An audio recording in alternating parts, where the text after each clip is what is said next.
Liftoff, Starlink 47. Kabar buruk bagi Starlink, anak perusahaan SpaceX yang bergerak di bidang penyediaan internet broadband global. Perusahaan ini melaporkan kehilangan 40 dari 49 satelit penyalur internet mereka setelah badai surya menghantam satelit-satelit kecil itu hingga jatuh dari orbit. Video yang menunjukkan sejumlah satelit kembali memasuki atmosfer terekam oleh Lembaga Astronomi Karibia di Puerto Rico. Menurut SpaceX, badai geomagnetik Jumat pekan lalu menebalkan atmosfer sehingga meningkatkan tekanan pada satelit dan akhirnya menyebabkan kehancuran mereka. Tim di darat mencoba mengendalikan jatuhnya satelit, tapi daya tariknya terlalu besar. Starlink mengatakan satelit yang jatuh tidak membahayakan manusia.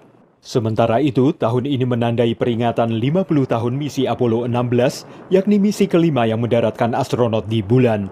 Apollo 16 adalah misi kedua yang membawa kendaraan penjelajah bulan, dan para astronot mengumpulkan sampel, mengambil foto, dan melakukan eksperimen pertama yang memakai kamera ultraviolet di bulan. Kapsul Apollo 16 kini berada di pusat antariksa dan roket Amerika Serikat di Huntsville, Alabama, dan setelah tertunda akibat pandemi, kini dilakukan pembersihan pada kapsul ini.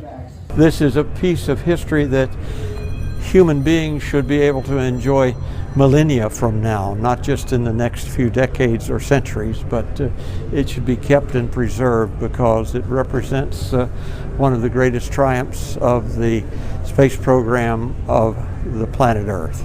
Menurut mereka yang mengerjakan proyek ini, kapsul dalam kondisi cukup baik. Itu mengesankan mengingat kapsul tidak selalu berada dalam kotak kaca dan para pengunjung museum boleh mendatangi dan menyentuhnya. The case is not completely hermetically sealed, which is actually an important thing. You don't want to completely seal it off and have no air circulation.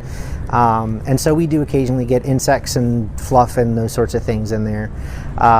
Sometimes some foreign debris, makes it in there by people trying to do things.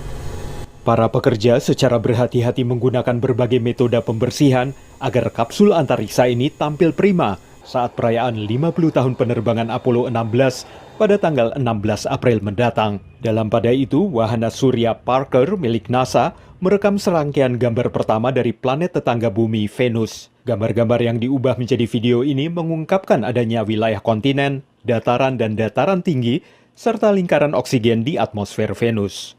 Menurut para ilmuwan, mempelajari planet Venus bisa membantu mereka memahami bagaimana bumi bisa mendukung kehidupan, sementara planet Venus tidak bisa. Dari Arlington, Virginia, saya Helmi Yohanes dan tim VOA.